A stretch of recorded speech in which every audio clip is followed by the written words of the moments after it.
You are listening to Season 4 of the Bitcoin Takeover podcast, a 10-part series in which hardware wallet makers and breakers get interviewed.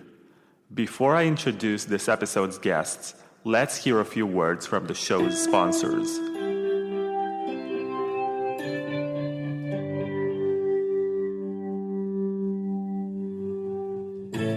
LXMI is a European cryptocurrency exchange whose name is inspired by Lakshmi, the Hindu goddess of wealth, good fortune, and prosperity.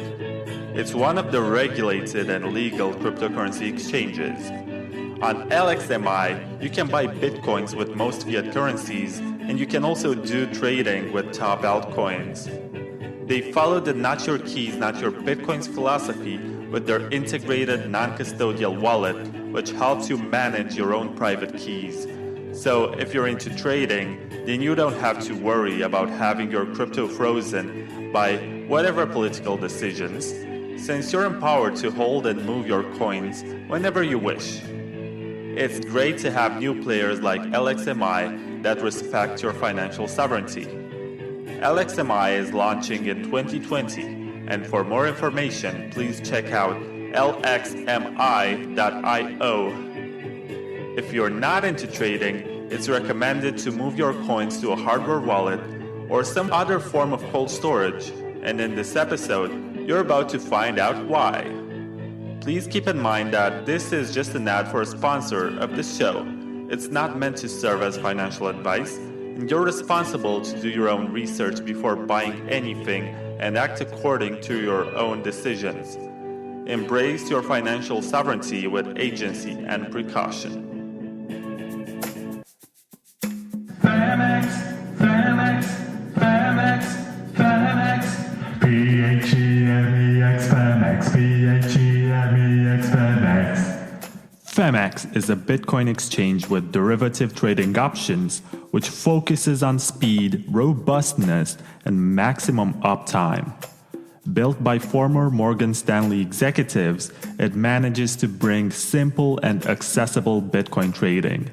In 2020, Phemex will also add S&P 500 stocks, stock indexes, forex, commodities, and more.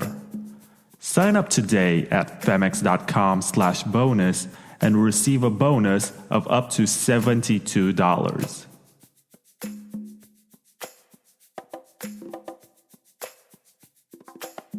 Please keep in mind that this is just an ad for a sponsor of this show. It's not meant to serve as financial advice, and you're responsible to do your own research before buying anything and act according to your own decisions. Embrace your financial sovereignty with agency and precaution. Hello, and welcome to the 5th episode of Season 4 of the Bitcoin Takeover podcast. My guest today is Mr. Bryan, who is one of the co-founders of the Billfodl cold storage solution.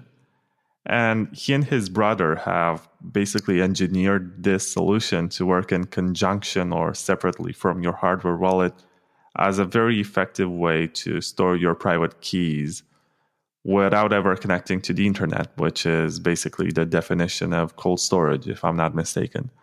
But my first question to you, Bryan, is, did you engineer this as something that you needed and something that you wanted to use and then produced the retail version of it? Or was it the other way around and you saw business potential in the Bitcoin space? Yeah, so the design itself is actually an open source design, and we did not engineer the basic design of it all. It's actually Crypto Steel as part of when they made the original product, they open sourced the design of it. And so I guess it's more of the latter. Kind of, we saw a place in the market that wasn't being fulfilled. People were having a hard time. Like, this was during the late 2017 kind of run up, and there just weren't like Crypto Steel ran out of supply basically at that point in time, and so like I couldn't get any, and there was a lot of other people who couldn't get any, and so kind of to fill that hole, we thought that we could make them and make improvements on the design. We had some there were some quality issues with the way that they were being manufactured that we thought we could do better. So we did those, and we also thought that we could do better just in like getting it to people and customer service and that kind of thing. So, as I recall, back in May or June 2019, there was this presentation by Jamison Lopp who showed off his methodology in destroying any kind of cold storage solution. And I know that the Billfodl was there. And it did okay.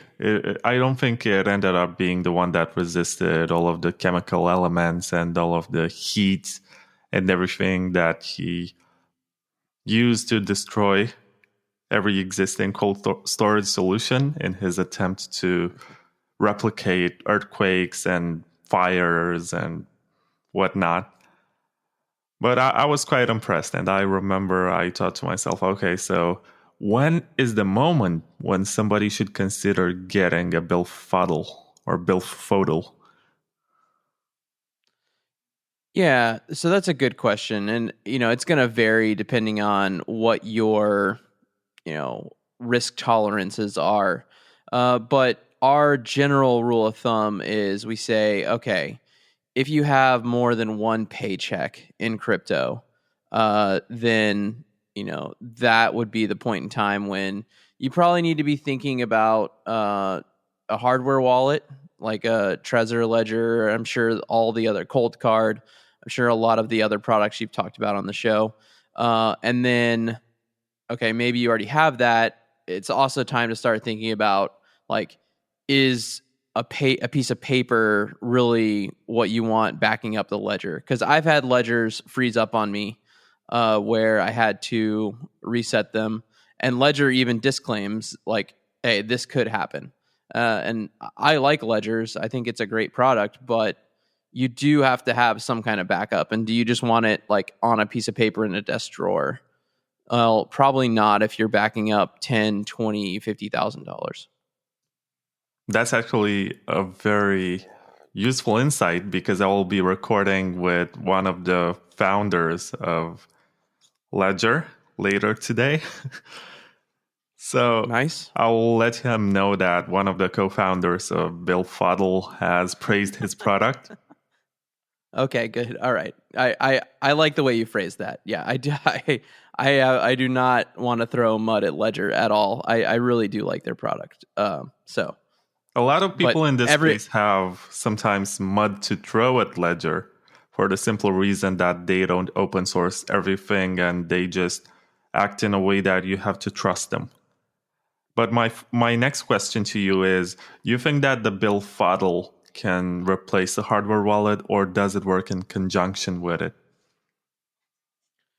It works much better in conjunction. I would not recommend you need to be a power user to use it to basically replace the old paper wallet.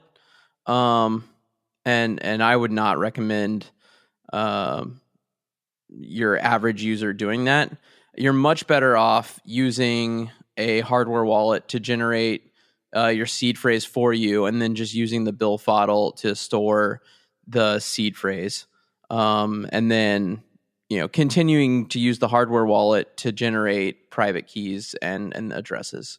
So I think that's what it's designed for, based on the number of tiles it holds and how they're divided up and that kind of thing. I've spoken to some Bitcoiners in private, and when they got drunk, they were like, oh, these hardware wallets, they're so silly. And back in my day, we didn't have them, and we just ran Bitcoin Core, and we just backed up our wallets from Bitcoin Core, and we encrypted them, and that was it. And it's just better sometimes to just write down your words and maybe print a paper wallet, and that's it. And that's why sometimes people are reluctant in relation to hardware wallets because you put trust in a company that handles your financial privacy, especially if you decide to use the app which comes with the product. And I think, Yeah. with the exception of the cold card, which is very pro power user, you're not going to find any kind of product. I think only the Bitbox O2 allows you to connect your full node, which is still a step ahead. But otherwise, you rely on SPV products and you connect to their servers and you have to register with your email address. And this can be very difficult to process once you figure out that it happens. Yeah, I think uh, there's different tiers of user, and I know that a lot of people talk about like first class citizen running their own node and that kind of thing, but I just mean like I think about my dad a lot when I'm kind of trying to step into the like first coiner, if you will, and like they're just getting into Bitcoin, and and it's intimidating. And not only that, but like they don't have a background in a lot of this stuff. Um, so like expecting them to download Bitcoin Core and to back up their own, like they're not going to be able to do it. They're just not. And so then the question is, do we want people like that in the ecosystem? And, I don't know if that's where we really want this conversation to go. I think they will provide some value. And I know when I first got in, there's no way that I would have been able to run Bitcoin Core. And so, but to go back to your question about the hardware wallets, what I do, and the team has made it incredibly easy to do, is I run a BTC Pay server, and you can connect your ledger directly to it, and the ledger, like BTC Pay server, copies the public keys down and generates the public keys for you, and then the ledger has stored all the private keys. So I think that's a great way to do it. You don't give Ledger any of your information, and you don't have to use their app. It's running Bitcoin Core underneath all of it, but Nicholas and the rest of the team have done a great job making it beautiful and easy to use on the front end. So, and you get Lightning on top of all of it, so it's great. Oh, yeah, BDC server is something different and something that we needed because otherwise, Yeah. the vision for adoption was to just convince some kind of retail store to accept Bitcoins through a payments processor. And that's not Yeah. the kind of mechanism on which we should rely, because otherwise Bitcoin is pretty much dependent on legacy financial systems that it's actually trying to replace. So the fact that we have it right now is definitely a net positive and a backbone for Yeah. future developments. Like, how are you supposed Yeah. to accept Bitcoin payments before BTC Pay server? Just put an address in there and a QR code, which is static, and you cannot generate a new one for each payment? That's kind of insane. Yeah, it was crazy. And people were like generating like they would generate the invoice so that it would end in like a very unique like Satoshi amount, but it always go to the same address. So then they were identifying on that, and it was just a mess, and leaking lots of privacy and stuff like that. So, yeah, always mad props to the BTC Pay server team. Oh, yeah. But I think you name dropped the ledger for the second time during this interview. And I just have to ask you, why do you like the ledger over the Trezor? What is it that it has? Is it the design? Is it any kind of software? Or do you like the clicky buttons? It's yeah, you're right. You can connect the Trezor and I think a Cold Card. And I like Cold Cards too, especially now that they've fixed the buttons. But why do I keep name dropping the Ledger? It's because that was the first hardware wallet I bought, and so it kind of is just the go to for me. Yeah, and from a from a UX perspective, like, and I've worked on all of them a lot. It's actually clunky with the two buttons, like kind of like if you have to recover on a ledger, it takes forever. Whereas on a cold card or especially the new Trezor Model T, it's very fast because you can type more or less. Actually, the Ledger Nano S was also my first hardware wallet, and I got to play with it. And I thought it was nice. And what I liked most about it is the fact that I had a USB flash drive which looked exactly the same. So if I were to go to some sort of airport checks, unless they looked at the logo, which I could scratch anyway, they would not be able to tell that I have some sort of Bitcoin device. Whereas in the case of, let me think of something else, maybe the Keep Key, that's very particular. It looks like something fancy. Or even the Trezor. The Trezor looks like your car keys, the remote which opens your car, unlocks it, I mean. It's very early here. Yeah. And unless you own a car, it makes no sense to carry that around. So in this, from this perspective of OPSEC, it's better to own a ledger as opposed to a Trezor. I actually had this debate about the cold card because it looks like a calculator, but the screen is too small. I mean, when you buy a calculator, you want to have as many digits as you can to be able to add up numbers. And also you need some sort of operation buttons, right? Yeah, like a plus or minus or whatever. Yeah, exactly. If you want people to believe that you have a calculator, you just need to have some sort of physical proof to make it believable. Otherwise, they're going to be like, this looks like something dubious. And I think about this because I live in a country which, until 30 years ago, used to be totalitarian. And I'm very skeptical about their intentions. So if I am ever to leave my country and travel somewhere else, like not travel, but move with all of my stuff, I have to take all this stuff into consideration.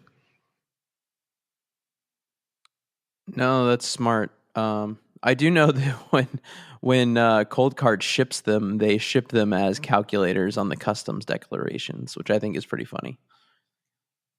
Oh yeah, I remember picking up the two Mark IIIs that I got from Rodolfo Novak. I gotta thank him and give him a shout out because I wrote a review for Bitcoin Magazine of the 5 most important hardware wallets. And it was very nice to get them, and I liked the packaging. I liked the fact that you get to check the serial number on the packaging and on the device, which is unique. Yeah, that is pretty unique that it comes on the device too. Yeah, I agree. They do a great job. I've met Rodolfo 3 or 4 times now, and he's always great to hang out with. A lot of fun and knowledgeable, but like cares a lot about Bitcoin, and that's apparent through everything they do at CoinKite. So shout out to them. So if I'm plugging Ledger too much, I apologize. Yeah, because he deserves it. I mean, also Ledger, they have been around for a long time. Maybe their greatest sin is that they indulged too much in shitcoinery. And now... I mean, Eric is like very business focused. And so I think it's just more of a like, where is the money going to take them kind of thing. And maybe that's what some people don't like. I don't hold that against them at all. Like if someone wants your product, then like, market to them, or, make your product useful for them and provide value to them. So, but I guess some people would say that perhaps they have compromised on like some kind of Bitcoin security by shifting focus away from Bitcoin. But I find that hard to believe. I think they just have a lot more resources now to throw into making their product better. So I do somewhat question the addition of Bluetooth, but I am not a security expert. That's would I guess be more of a question for you and something that you could talk to BTC Chip tomorrow or later today. Yeah. Actually, I'm happy that I get to talk to BTC Chip because I'm always happy to talk to engineers and people who are into developing and building stuff as opposed to a PR person who'll just say all the nice words, talk about the advanced security and how they are at the cutting edge of innovation and stuff like that. No, that'll be good. I'm gonna listen to that one for sure. But what about the Billfodl? What is special about it? What makes it stand apart from the competition? Well, so one of the things that's I guess there's a couple of factors. One, we use 316 stainless steel. So that's like that's what you would use. It's like some people call it surgical stainless steel. It's used in like offshore drilling rigs. It's very corrosion resistant. So our product is gonna, it will last, I guess, against corrosion and other threats. And the other differentiator is all of our pieces are laser cut and everything is laser engraved. So one of the problems with our competitors is the tiles don't slide nicely into the device. And so sometimes you'll get ones that don't fit at all. Sometimes you'll get ones that like you have to jam them in there and start. It's just, it's a pain in the ass for the customer. And so since everything that we have is laser cut, like it's all exactly the right size and, everything closes correctly and you're not trying to jam tiles into the tile trays. So, and then we also improved our packaging so that it doesn't come apart in shipping. So that you don't get a bag of like 400 tiles that are all mixed together. So we just tried to think about little things that would improve user experience. And, I think we've done a good job of it. And, we're always innovating and trying to come up with new products like the multi-shard to, help people huddle better, safer. Yeah, I was just looking at the products that you're selling. And by the way, as far as I can see, you only sell Billfodl bundles with Trezor 1s, Trezor Ts, and Keep Keys. So no Ledger partnership for now. Yeah, not for now. We've talked with them before, but yeah. Ledger actually bought a pretty large number of Billfodls, and they sell them on Amazon as a bundle.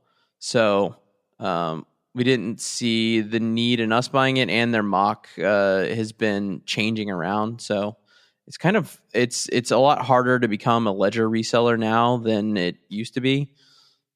And we just recently started adding hardware wallets. Yeah, and also you're selling in Faraday bags or just Faraday bags? Yeah, we do sell Faraday bags as like an add-on item to orders. We found that was something that a lot of our customers were interested in and just wanted to provide extra value to them. So, yeah, we had some branded Faraday bags made up. And you can use them to store your hardware wallets in or your car keys, passports or cell phones while you're traveling, that kind of thing. I guess that's the tinfoil degree of paranoia. Yeah. And I guess one of the questions we get with the Faraday bags is like, your product is all metal. Why do I need it with the Billfodl? And it doesn't really have anything to do with, you don't need it with the Billfodl itself, but it's just something to put your electronics on. Yeah, if you're nice and tinfoily. But there are, in airports and stuff, people do get skimmed. I got skimmed at an airport a couple of months ago. I was kind of surprised about it, but so it does happen. I wasn't using a bag. I should have been using a bag. Should have been following my own, practicing what I preach. So, But don't you think that using a Faraday bag at the airport may raise more suspicions? yeah, maybe. I do know that a lot of the I'm trying to think of what people call them. Like the things that people are buying now to replace fanny packs, and they kind of like are worn under the shirt to hold your passport and stuff like that. A lot of those are made out of the same like nickel copper material.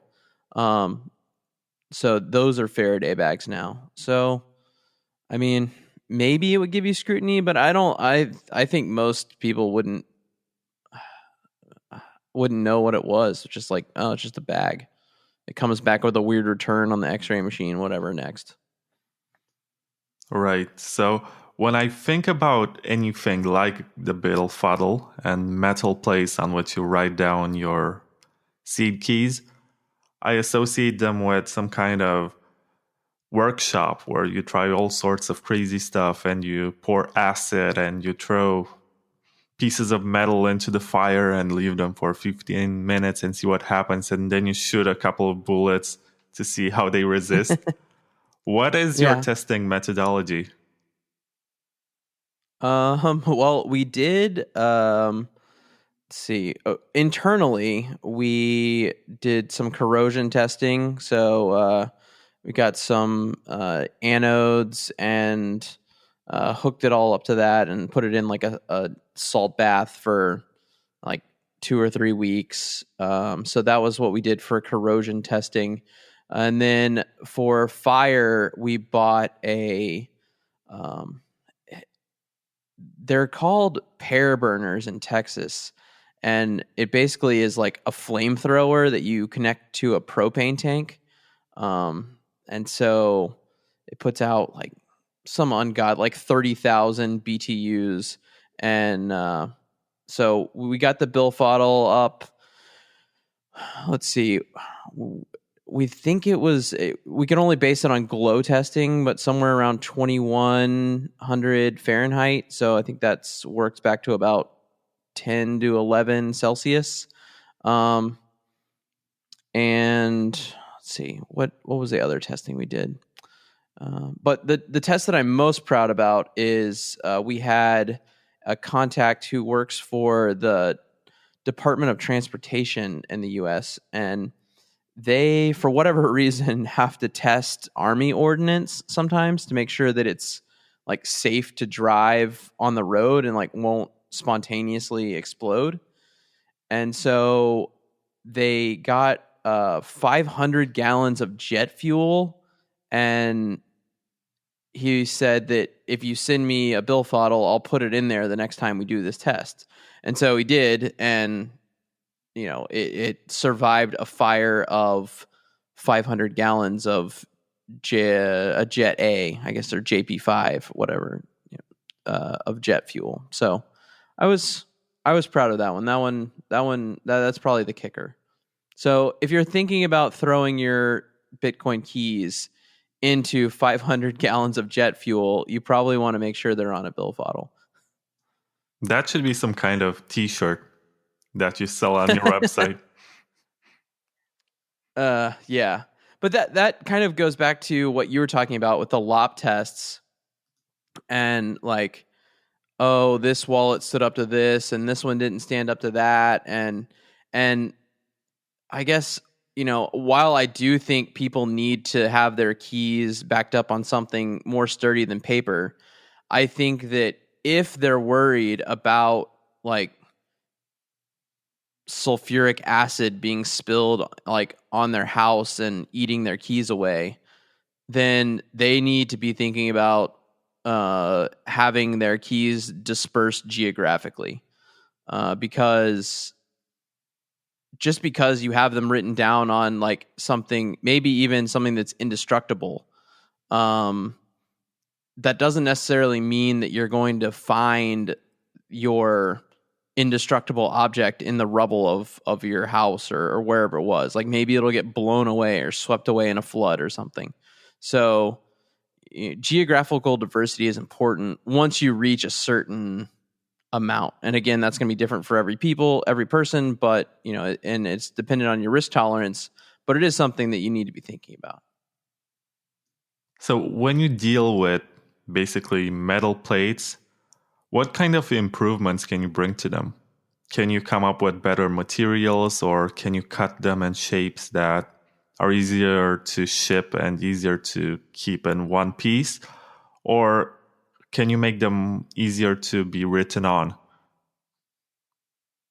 Well, I mean, one key thing that that I guess doesn't like to be discussed is like you can improve processes and you can improve price. And so, I'm proud that we were able to bring down the price point, and then that helps people with a lower amount of Bitcoin kind of be able to justify the protection level that the metal offers.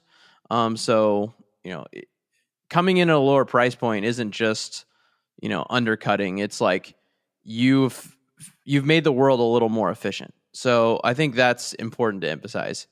And then the other stuff is important too. So if I can arrange the tiles in the Billfodl tile tray with A, B, C, D in alphabetical order, and our competitors had arranged them in order that like let them ship less tiles. So like they didn't have to make as many tiles to do it that way.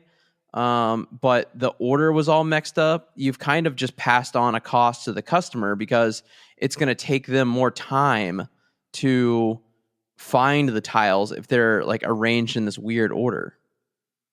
Does that make sense?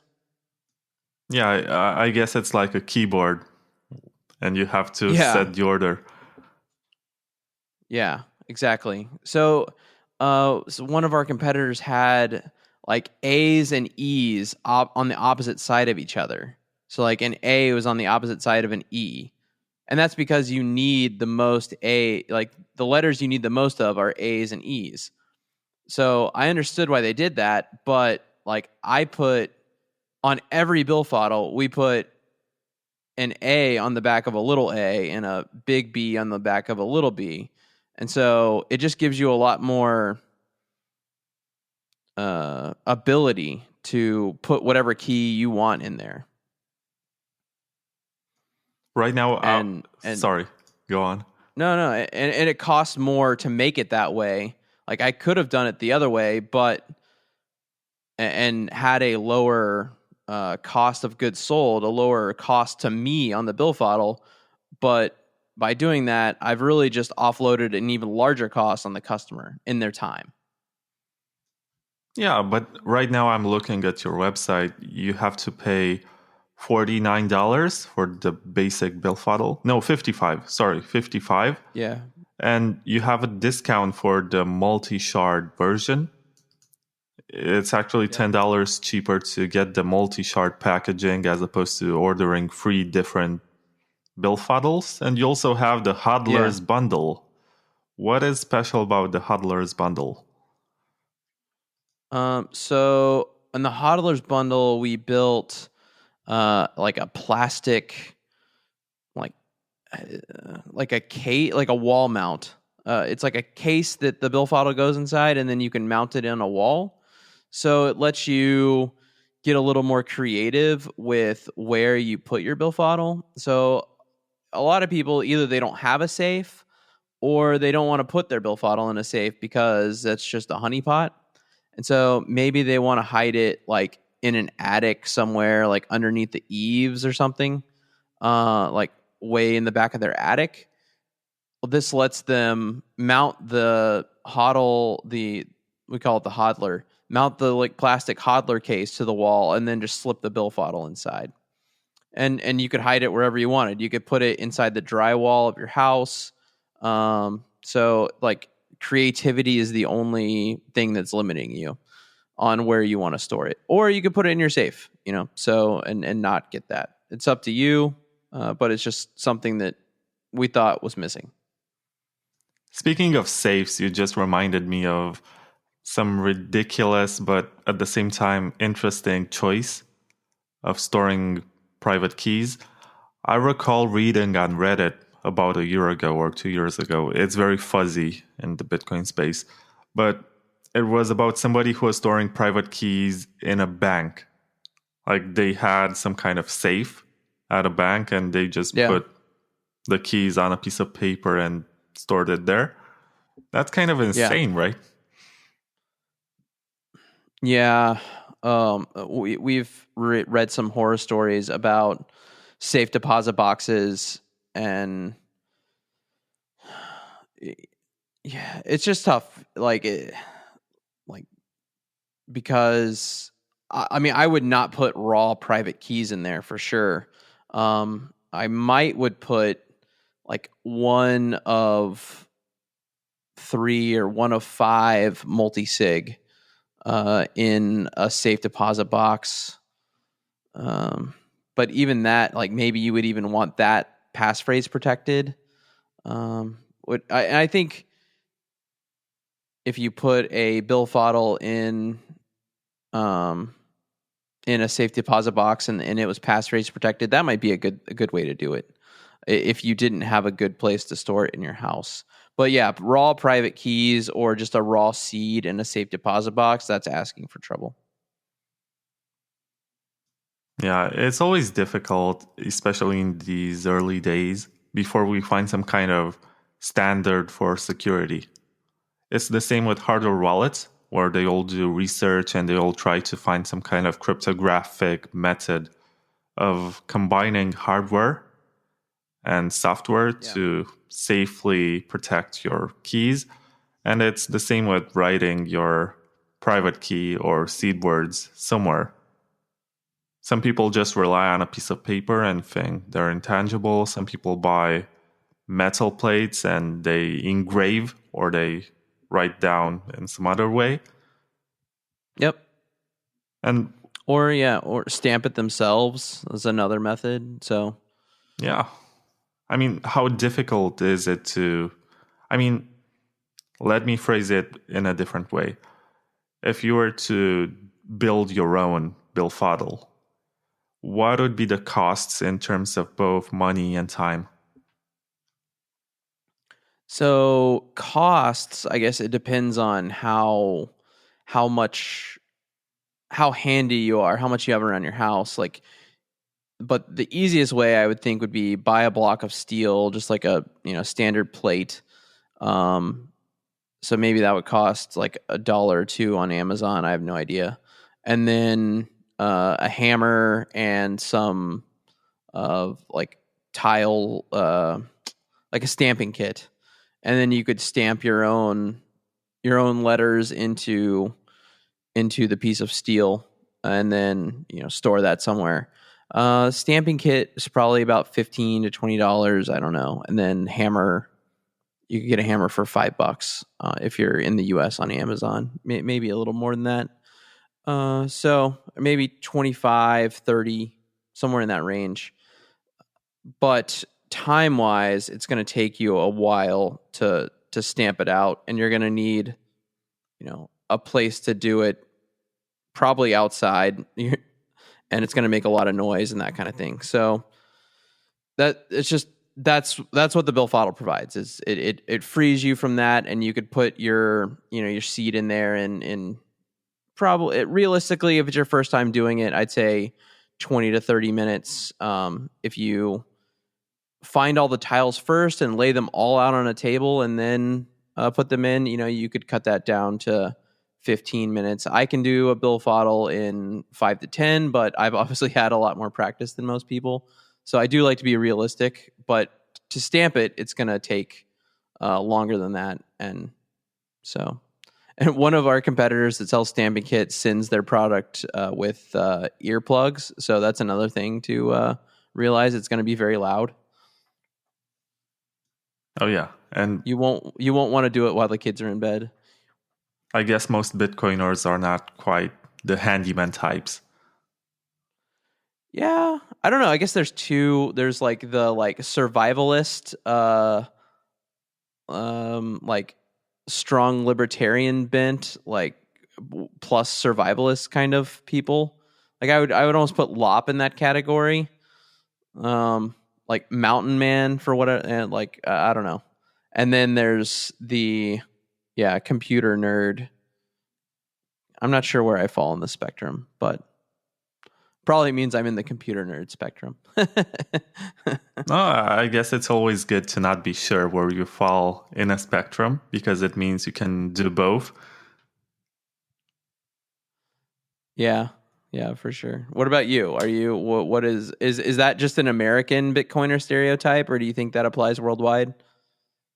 I think even at this point, most people who got into it and are around during this phase of the market, because I suppose the speculators have been driven away. But Yeah, that's nice. it's been interesting in the last couple of days because the price is increasing, and we're going to see a lot of scammers come back. And Yeah. the people who are around these days are either computer nerds or libertarians who are very hardcore, or just people who like the community or have found jobs within this growing industry, which I hate when it gets called a blockchain industry. Yeah. I would say that like the people that are around now are, here for a reason, but the scammers are going to come back a lot quicker this time than it took them to come in, before. So if it does start shooting up again, which it was so sad to see. It was sad then, and like looking back on it, it's just kind of depressing. So I don't know. I'm not looking forward to that part of it. That's for sure. I mean, it's really hard to work and get stuff done when you have so Yeah. much price action going on and so much pressure and so many people calling you and saying, "Hey, I heard that Bitcoin thing. I heard about that Bitcoin thing on the news. Do you think I should buy some right now?" Yeah. And you're in a Yeah. very delicate position because if you tell them no when something gets on the news, it's a bad idea to invest in it. And then maybe it pumps for another week or something and they're going to hate you. Yeah. Yeah. I'm good friends with the person who runs buybitcoinworldwide.com, and which is a huge website. And most like hardcore Bitcoiners don't know about it because that's like the entry point where people kind of get into Bitcoin. But it's a huge site, and he's shown me some of the messages that he gets, and it's just crazy funny. Like show me how to buy Bitcoin. It's like, well, that's literally what my site does, man. Like, why did you email me about this? But yeah, the volume and the craziness that he gets, and I think that's one thing that a lot of the hardware wallet companies struggled with then, and they're going to struggle with even more if it happens again. And that's just, and we will too. Just the inflow of customer questions and just uneducated questions. So our number one question is, why do you only have space for 4 letters? Like my seed word has 10 letters, or not 10, but has 6 letters. And so, I'm sure most of your audience knows, but the BIP39 word list, there's 2,048 words on there, and they're each uniquely identified by the first 4 letters. So when you go to like recover a ledger or a Trezor or a keep key, and you start entering in, let's say the word was, I don't know, market, and you enter in MAR. So you get to the R, and then it knows that you either meant Mart or market or some other MAR March, and so it pops those 3 up there, like, and lets you select between them. Like, oh yeah, I meant market, not March, and then boom, and then it goes to the next word. So you rarely ever even enter in 4 letters, usually just 3, but all the words are uniquely identified by their first 4 letters. But we get asked that question probably once a week. And so I can only imagine if things start going crazy again. I mean, we'll be getting that question via email, and it's on our FIQ, but people, they'd rather email you, which is fine. I don't mind taking care of our customers. But can you imagine that the amount of volume and range of questions that Ledger gets? Yeah, I mean, it's crazy, and it's going to be hard for them to keep up with. Yeah, on one hand, I can understand that we might be having this ivory tower perspective, and possibly because we are more computer science literate, we tend to look down on others and say you should not get into this unless you can properly use it and handle the whole concept of financial sovereignty. But at the same time, there are people who genuinely see nothing wrong in just using Coinbase and keeping their coins there. And they're too ignorant to even consider that Mount Gox happened. They will be like, yeah, that was in the past, I guess. By now, the engineers have learned their lessons, even though we have exchange hacks taking place every year or every few months we hear about them. And right now, it has gotten worse in the sense that you see exchange hacks in the KYC data, which is used like some kind of leverage or what's the word for it? Blackmail. Yeah. To extort some Bitcoins. Yeah. And then not only do they know you have crypto, or you are very, very likely to have crypto, but they also know all the information they need to port your phone or, find you, or it's kind of scary. So the exchange hacks are a big deal. But it almost like it's almost like telling a teenager like you shouldn't have sex because until you can understand how like important it is, or how, you can say that to them, but like if they think that they're going to get rich from it, like saying that is not going to keep them from it. So we need to be kind of, I think, maybe kinder about just like more welcoming, and then like showing them the light. Like, no, I'm not telling you that you can't do this because I don't want you to have fun or I don't want you to get rich. I'm telling you this so that you don't get scammed. I'm telling you this so you don't knock up your girlfriend when she's 16. Like that's not why I'm telling you not to do it. I'm telling you because like there's actual real danger here, and you need to open your eyes. Does that make sense? Oh yeah. And also since 2017, when we had that massive bull run, I suppose we have also developed some solutions which are friendly to newcomers.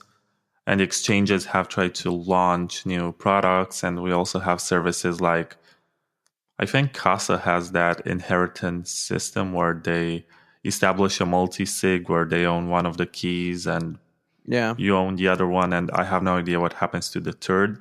But in case you die or something happens to you, you are able to pass your Bitcoins to somebody. Yeah. I think they're doing some good stuff. So they get some shit, sometimes deservedly, but for the most part, I do like them, and I think that they're doing good things in the space. So, and the inheritance thing is definitely something that's needed, for sure. And there's no like good solution for it yet, and I haven't looked into the Casa thing yet, but I did hear that they were doing something along those lines. Oh yeah, I don't like the Casa node, just for the record. I think it's overpriced. And they don't even sell you just the node, they sell you an annual subscription. And if you want to benefit from their product and from their service, and coming back to the idea of customer service, as far as I remember, most of their money is spent on customer support. And whenever you have a problem, you're supposed to just email them or call them, which is a paradox because on one hand, they sell sovereignty in a box. But on the other hand, if it doesn't work or you're having problems with it, the FAQ sucks. If you check out their documentation, It's very vague, not complete. It's like they didn't really bother with it because you're supposed to call them or send them an email, and they have invested a lot of resources into this department. Yeah. Yeah. I do know that they have, some very, very well paid customer service people, which, I mean, they also deal with like people who are holding a lot of funds on the higher levels tier services. So that part makes sense. Um, yeah, I mean, I help out with some, acquaintances and friends that hold a lot of funds, and I mean, they're just busy guys, and like, there's no way that they could know as much about it as, they run like big businesses and stuff like that, and there's no way that they could know as much about it. And so if something happens or whatever, and they've never seen something before, like, they reach out to me, and so I mean, maybe that, like, Casa is just providing the service that I provide them just for, a premium. So it's, I mean, like, for everyone to be as big of an expert as me, and I don't even hold myself up to be like that knowledgeable about it. Like, I would think you would be a lot more, and then someone like BTC Chip, like, even further up there, for us to have like that level of knowledge of the system, like, will is that sustainable? Is that what we really even want for society, for everyone to be that big of a Bitcoin expert? Like, probably not. Like, I know a whole lot about flying planes, and, but to get on a plane, like, most people don't know anything about it. And so, and just for background, I was a military aviator before I started Billfodl. And so, like, but when you get on a plane, like, you don't you don't have to know why a wing works. You just, it takes you from A to B, and hopefully we can make Bitcoin be that smooth and safe and reliable. I think it's becoming Hopefully. like that with Lightning. You see all of these custodial solutions, Do I? like, Oh, well, I mean, I like Zap and what they're doing, and we, I mean, yeah, it would be easy to build something like, why even use Lightning if it's gonna be custodial. Um, like, uh, it needs to be a non-custodial solution, but I think we're gonna be able to get there. And, I love what Mallers is doing with Zap. So yeah, I think we'll get there. I just, like, we're still like such baby steps, and we're still so early. And if you think about it, there really hasn't been that much money or resources thrown into the space yet. I mean, especially if you cut out all the, like, bullshit money that was thrown at the scams, that it's just gone now. But like, actual, like, development of Bitcoin products. I mean, um, Starkness over at Lightning Labs, Chainstone Labs, uh, Blockstream. Those are kind of the. I'm sure I missed the hardware wallet companies too, but there's not, like, a lot of big things going on, or a lot of big companies that are getting involved and throwing money at it yet. And I think that will change. oh yeah, right now it seems like you only have a handful of companies which have funds and can afford to invest in development. And it makes a lot of sense because not so long ago it was just a bunch of nerds who were working on this open source project. Yeah. And Vladimir van der Laan, as far as I could find out, was working on some sort of open source graphics engine for a video game. And he ended Yeah. up working on Bitcoin. And maybe that, from a complexity point of view, it's a lot simpler to work on Bitcoin than some sort of 3D graphics engine. I suppose you have many Yeah, more maybe. components to that sort of mechanism, but it's the consensus part that's difficult. And it's that this social layer in which you have to explain to people why their ideas are Correct. bad and why they should not be implemented and why they should have rigorous testing on some kind of alternative network or test net before putting anything or merging it into the main code. Yep. Well, if you think about like how staunchy and conservative, um, and especially if you roll back the clock to like 100 years ago, but even today, there's not a lot of like big changes that happen in banking, like because you're messing with money and the like underlying layer. And if you think about like, I hate what's happened with monetary policy, but that has been like a slow, trickly change that started almost 100 years ago.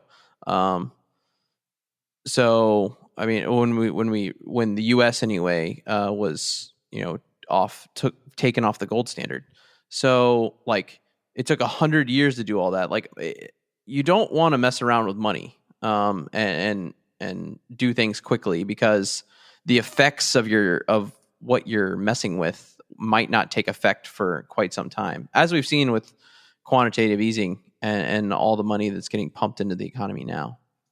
I think So I agree with your I like conservatism. what people like Greg Maxwell advocate for, in the sense that they want anyone to be able to Yeah. run their own node and validate their own transactions, which is a decision that got thrown away in the dustbin, in the trash bin, during the early days of the internet, because the original vision of Tim Berners-Lee, the guy who created the World Wide Web in the early 90s, Yep. was for every user to run a computer and a server. And they would store their own files and share them with the rest of other participants to the network. And this was quickly replaced by custodial services, and right now we use a service which hosts. And I don't think this podcast, as I recorded, gets stored on my hard drive directly. I will have to download it from some sort of cloud service. And cloud service is just an elusive term for somebody else's computer.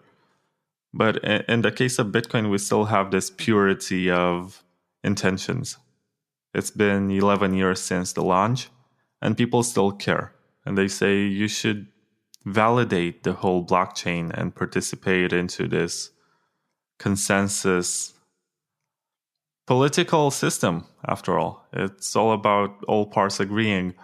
And you also get the benefit of having greater privacy and being able to store your transactions locally, which is really big, but most people overlook this dimension.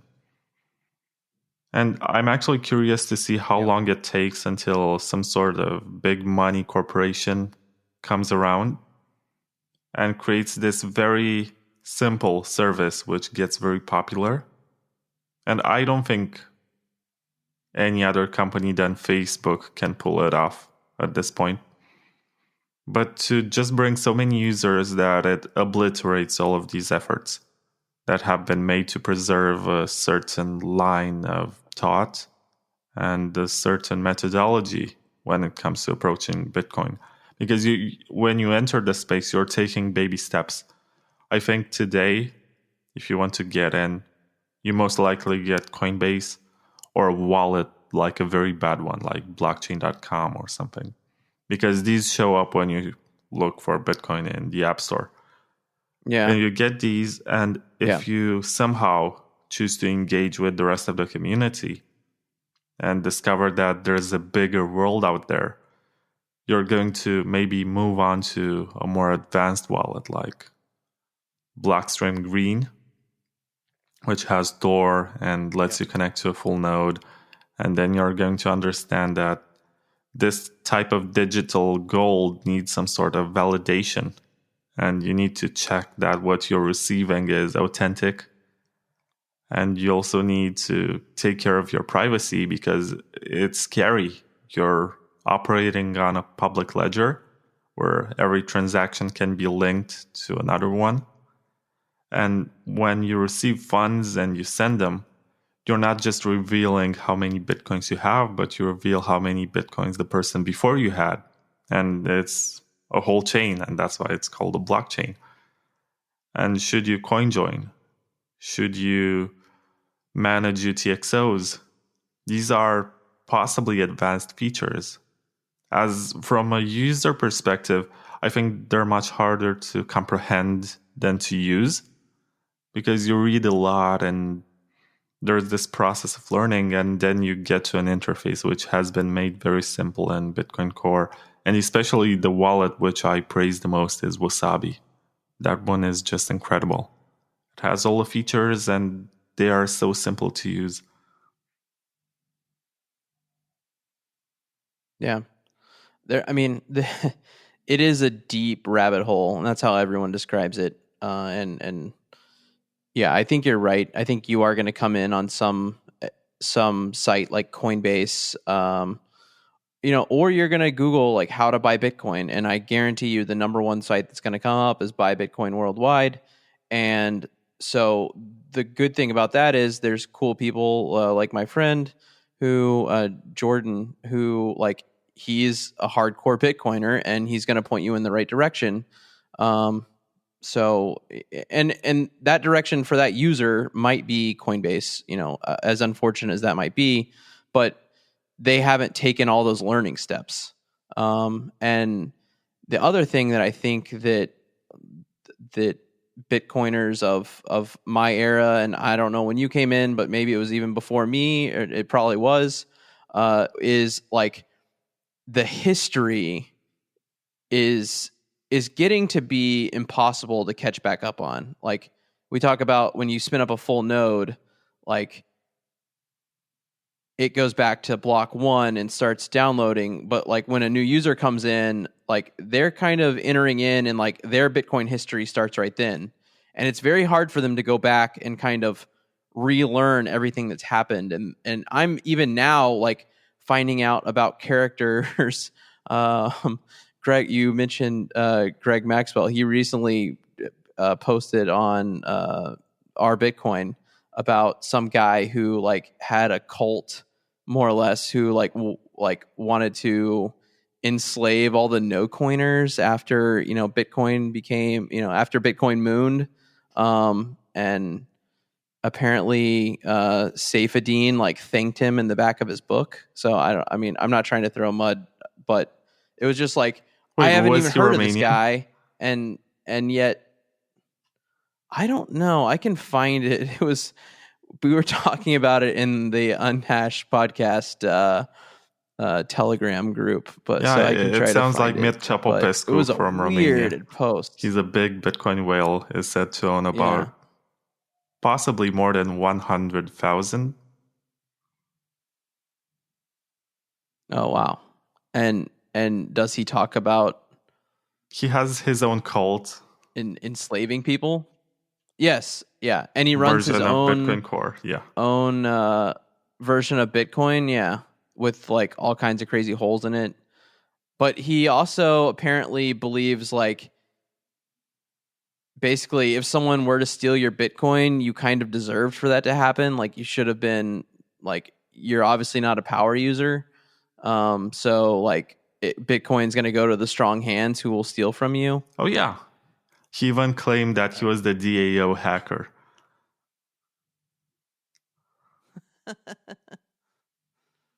He's like, if you write bad code, then you deserve it. That's generally his approach. Yeah, basically. Yeah, that was it's got to be the same quite guy a character, man. It's just like characters like that, like and I think Greg is the one that brought this point up. Like, if you talk about someone like this to someone who hasn't been in the Bitcoin space for very long, they won't believe it. They won't believe that there is someone like this who exists. But if you've been in Bitcoin for long enough, you will definitely believe that these types of people exist. So, Oh man, it's just the space. It never stops amazing me, and I'm sure there's going to be, something else that's going to come up. It's unbelievable. It's always entertaining. Yeah, and it's wild. It's sad. That part is sad. I hate laughing at it, but you like kind of Just have think to laugh about at these it. early nerds who got into Bitcoin very early on. And I in know. the case of Mircea Popescu, I think he was also interested in e-gold, which is a precursor of Bitcoin. And he possibly found it very early on and mined it hardcore. At some point, he also owned some kind of exchange. And he does a lot of crazy Yeah, stuff. and he exit scammed or something. Yeah. Like at some point, he was rewarding women for writing down block heights that were being mined under boobs and taking pictures. And he was giving them Bitcoins. And he has an entire website blog post, which is just with pictures. Like, this is his way of bragging. He also bought a castle at some point. He single-handedly saved a Linux distribution from going bust because it had some very advanced security features, and the team ran out of funding and was about to shut down the project. And he was like, "Oh yeah, I can totally handle this. I'll take you people. You work for me now." Wow. Yeah, definitely full of larger than life characters. I'm from Texas, and so it reminds me a lot of the stories I would hear about the oil boom and just the characters that came out of that. So I guess maybe it's just like a combination of booms and uh, like technology that's on the edge, and it's hard to think about oil like that, but at one point it was um, kind of on the fringe, so to speak. So that just kind of attracts those kind of people. So, and it's interesting how much wealth and power that has flowed to the early cypherpunks that were in Bitcoin, and I think that's going to be, especially if the price goes up again, uh, it's going to cause like political. There's going to be political ramifications to it, and that's interesting to me too.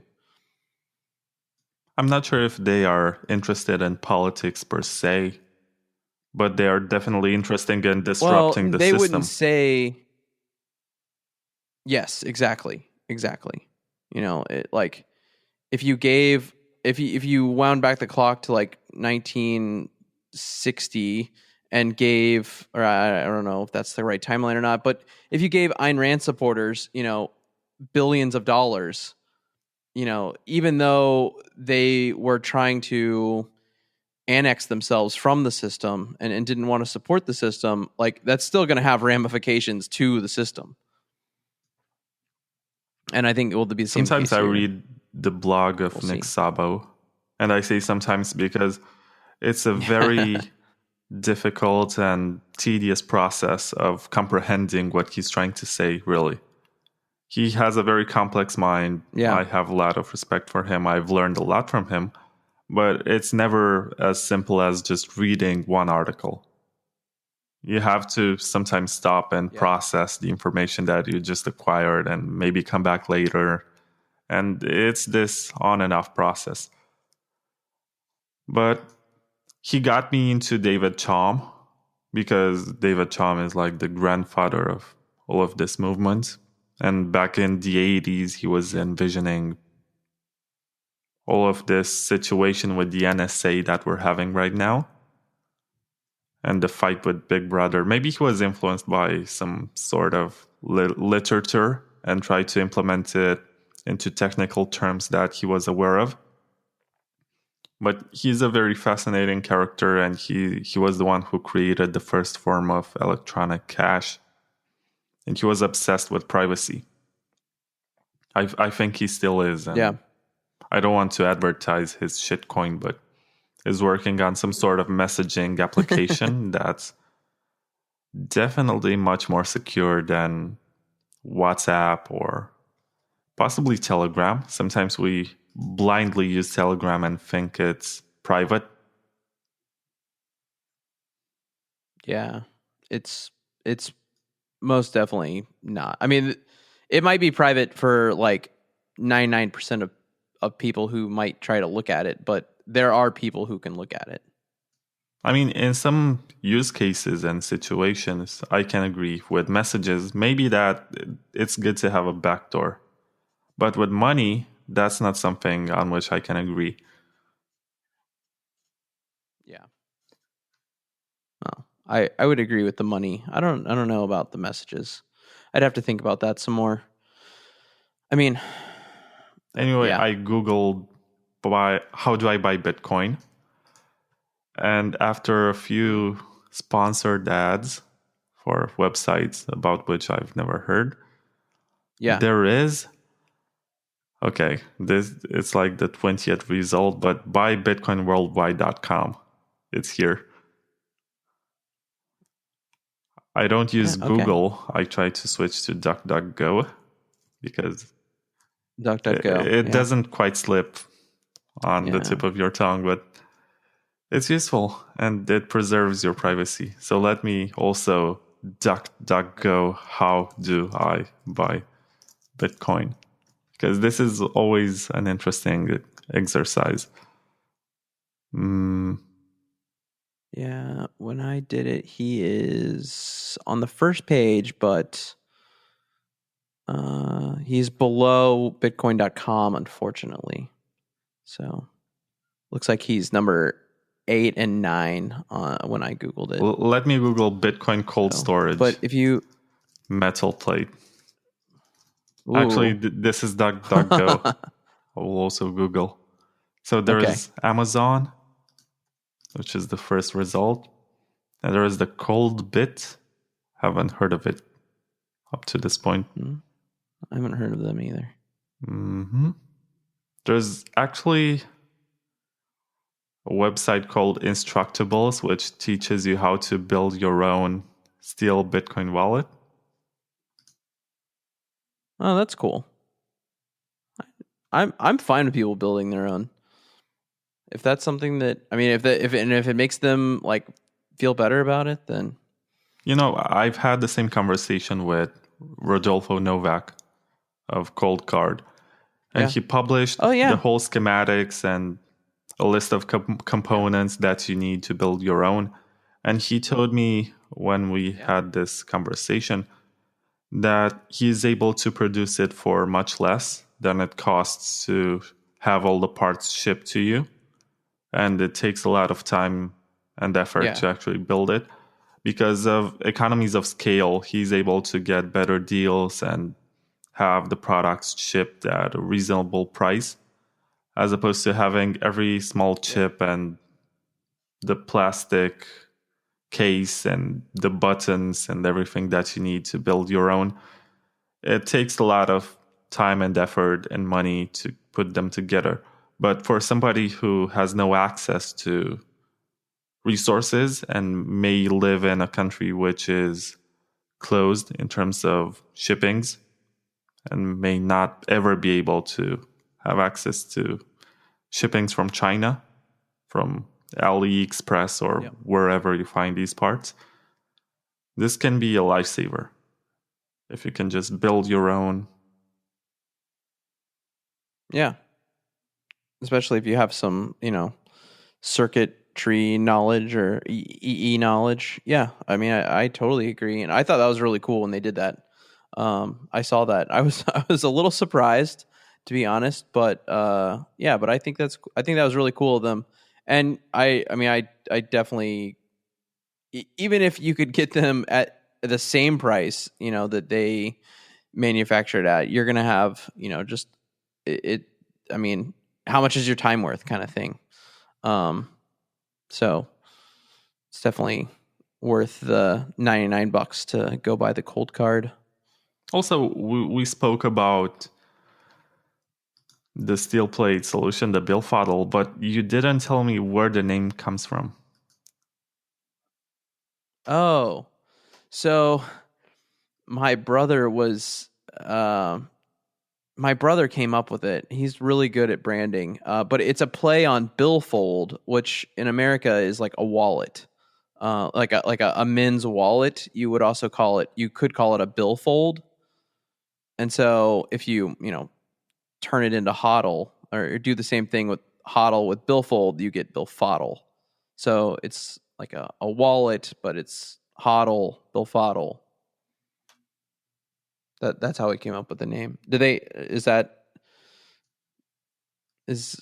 Uh, I know you're in Romania, but is there a I don't know. Does that English word have you heard of that before, or is it just a No, wallet, I think like a men's that's just wallet? a very American term. Is it a brand or is it just some Okay. kind of slang? Let me look it up on Urban Dictionary.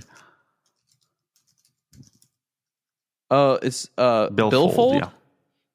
No, it's not a brand. It's not a brand. It's just you know, I don't. I wouldn't even call it a slang. It's just a synonym, if you will.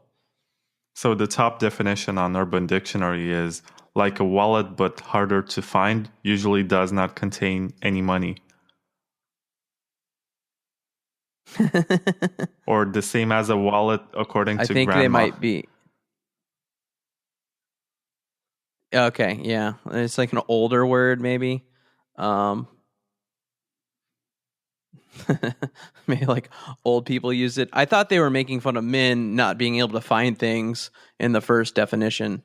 Um, like you always have to ask your wife, like, "Where's your bill? Where's my billfold?" This should also be a t-shirt. Like the definition of billfold and why Billfodl is a smart way of huddling the billfold idea. Yeah, we'll have to. I have a whole list of T-shirts now that you've given me, so we'll have to get to the T-shirt man. I don't know. We'll be at Bitcoin 2020, so um, maybe we can have some I'm of those not sure if T-shirts I'll there. make it there because the expenses of actually getting to San Francisco and staying there for Yeah, 3 days, they cost me more than I three make in days. Yeah. 2 or 3 months.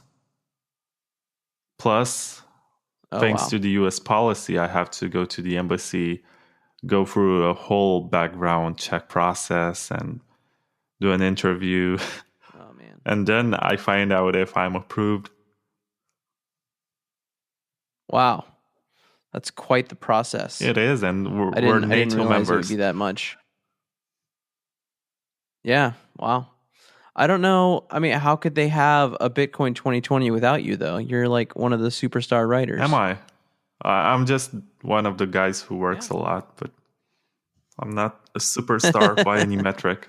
I think Aaron is the superstar, You're and not. Colin, I guess, is better known than me. Hmm. I always see when I'm reading the articles, I always see your smiling face on there. So, Oh, thank you. It's mostly because Aaron nowadays works on a book, which is about the pre-Bitcoin history of okay. electronic money, mostly about cypherpunk stuff. Okay. And if he Okay. works on That'll that be cool. book, he doesn't have as much time to write articles, which means there is more work for me. Well, I guess that's good for you. At this point, yeah, I'm very happy. And I'm grateful Yeah. that I'm able to That's good. find work in this space because it's not that easy, especially during this phase of the market. Maybe like a year from now when we're going to have that raging bull market. And this is not financial advice. This is not any kind of prediction. Please don't get me into that. But you can review white papers for like $100 an hour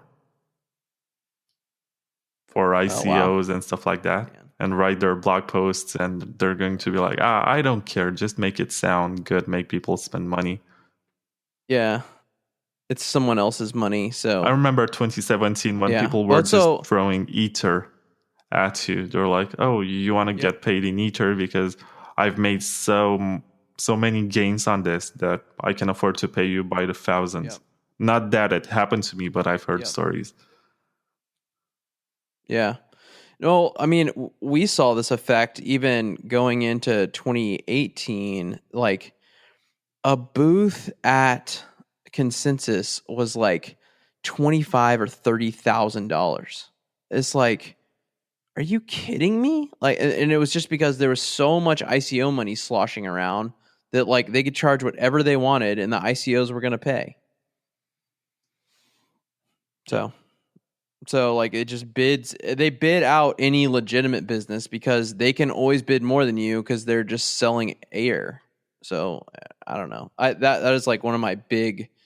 That is one of the, I think, worst ramifications among all the horrible ramifications of the ICO bubble was that like any legitimate business was just completely priced out of the market for advertising, for, especially at like conferences like that, but even on like Google. It's just like you were always going to get outbid and there's nothing you could do about it. Aren't you concerned that this statement of yours might make ICO investors want to store their keys from their ERC20 tokens on metal plates, not buy the Billfodl? I'm sorry, I cannot say it with a straight face, but you get it. Yeah, so he I mean, I guess they can do whatever they want. But I mean, they would be. They could. I'm trying to think of the most tongue in cheek. They'd have much more time to scam other people if they would buy a Billfodl and store it that way.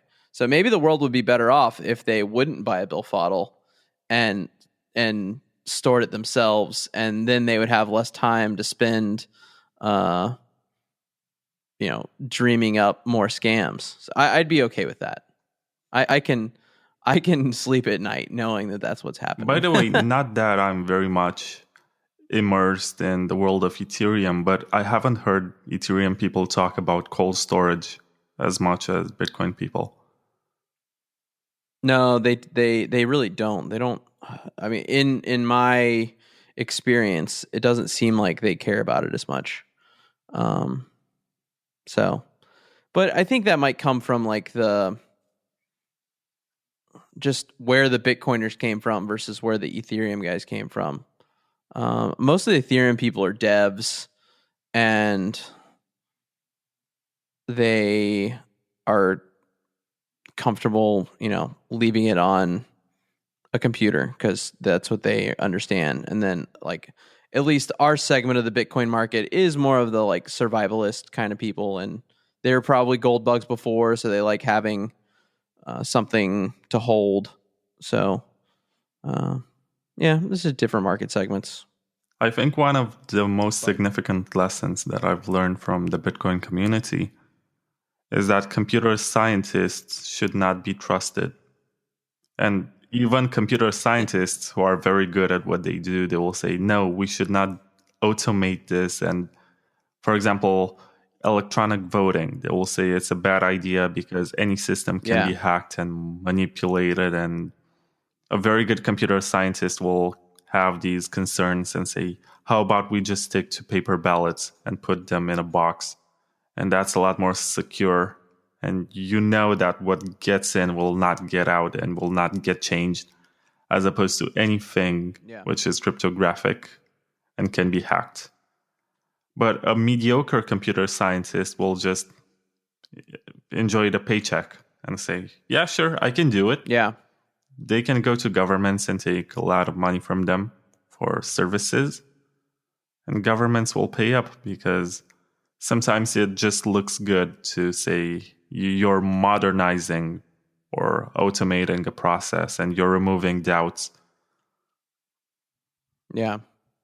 I think that phenomenon is what the like blockchain for supply chain is all based on. It's just like some operations officer wanted to, modernize, and so it's like someone sold them a blockchain, and then that's what happened. And then, IBM knew that they could sell Hyperledger for millions of dollars a year to these big companies.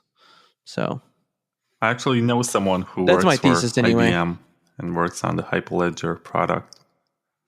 Yeah. And he's making a lot of money. And I'm sure the other flip side of it is I'm sure it is much better than whatever they were using before. But that just kind of shows you how like antiquated the the paperwork end of most supply chains is. Like literally, so and this has only like been 3 or 4 years ago. I'm sure it's still the case. But like if you have like a shipment of, let's say, oil, you have to, like, when you take possession of it, so the refinery has loaded it on like the ship that you've chartered. um you sign like literal paperwork on the dock, and then that paperwork gets overnighted to, some office in New York, and it gets stamped, and then it gets forwarded to the corporate office wherever that is, and then signed there, and then that paperwork has to get to wherever the ship is going uh, before the ship gets there for it to be signed to the ownership of whatever's on it to be transferred over for the next port. So there's cases where the ship can actually get there before the paperwork, and then the ship just has to sit there. So like if you, let's say, I mean, it's fine if it's doing like a translant, like obviously the paperwork's going to get there first. But if it's going from like uh, London to Rotterdam, like that ship can get there in a day and a half, and they still have to do this whole like paperwork dance. So it's interesting, like how antiquated some of these systems that we have to keep track of all these goods. So I'm sure the Hyperledger is better than that, but I'm also sure that like it is not decentralized or, any of the many other things it claims to be. Oh yeah, in many ways I think it defeats the purpose of having a blockchain in the first place. But they took advantage of all the hypers, and it's a centralized project which just delivers to this hype. But anyway, I don't think we should give them too much credit or attention. And I feel like during the last hour and a half, I have extracted all the information that I could and was interested in. But no, that's a bad statement, because I'm sure I could find out a lot more from you, especially since you're an aviator. But you also do a podcast, which is called the Unhashed Podcast, and there are 4 people participating in it. Can you advertise it? I can give you this chance.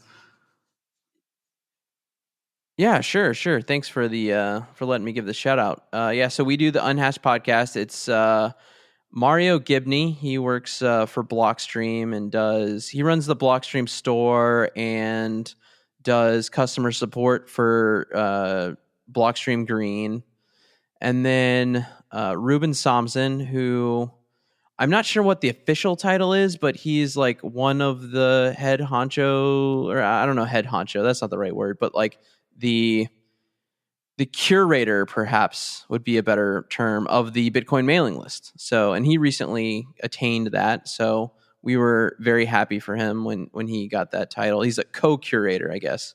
And I'm sure he'll be mad at me that I stated that title incorrectly. So don't hold me to that. And then my brother, Colin Aulds, who runs Billfodl with me. And then obviously I'm the low man on the totem pole over there. I fulfill my role of asking dumb questions. So if there's something that Ruben is talking about, he's definitely the most technically advanced person. If there's just something that he's saying and I don't understand it, then I get to ask the question that, for the listener, I see, obviously I know the answer to this question, but for the listeners, Ruben, can you please explain? And then I get to ask the question. So it's fun. And hopefully I bring kind of the business side to it all. So whose idea was it originally to create the Billfodl? It was kind of a collaboration between my brother and I. I would say more me. He definitely came up with the name, but I found the fact that it was open source plans and pushed the business side of it. I'm much more business minded. Well, I won't say that. He's very business minded, but yeah. So I would say the specifically, building metal crypto wallets, that was my idea. Well, I'm not sure if I have anything else to ask you about cold storage, but this was definitely useful. And I hope that listeners will find information that helps them better manage their private keys. And I'm happy that we cleared this confusion, because a lot of people think if you store some kind of generated keys on a steel plate, you don't need a hardware wallet. But actually, it's a good idea to generate that private key on a device that is not connected to the internet and is brand new and neutral from an information access point of view. And then you write it down on something which stands the test of time. And when you need to use the funds, it's definitely better to enter your seed words on a hardware wallet as opposed to typing them on the keyboard of your computer. So in this sense, I'm pretty sure and I'm pretty confident that it's a good idea to get cold storage to accompany your hardware wallet. And then again, there's this confusion between cold storage and hardware wallets, because hardware wallets can be used as cold storage. But I guess that's another debate for another day. So thank you very much, Bryan Aulds. I'm very happy that I had you. And if you have any closing words, I leave you the floor. Oh, well, thank you. I don't have anything. Thanks for having me on, Vlad. I really enjoyed it. It was a fun conversation. We went kind of far afield from Billfodl, but I think that's a good thing. There's only so much you can talk about a piece of metal. So, but it was fun. It was good. Thank you for having me on. Let's hear a few words from the show's sponsors.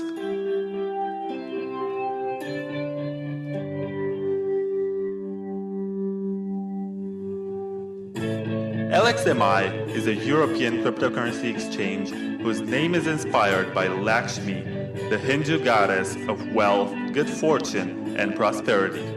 It's one of the regulated and legal cryptocurrency exchanges. On LXMI, you can buy bitcoins with most fiat currencies, and you can also do trading with top altcoins. They follow the not your keys, not your bitcoins philosophy with their integrated non-custodial wallet, which helps you manage your own private keys. So if you're into trading, then you don't have to worry about having your crypto frozen by whatever political decisions, since you're empowered to hold and move your coins whenever you wish.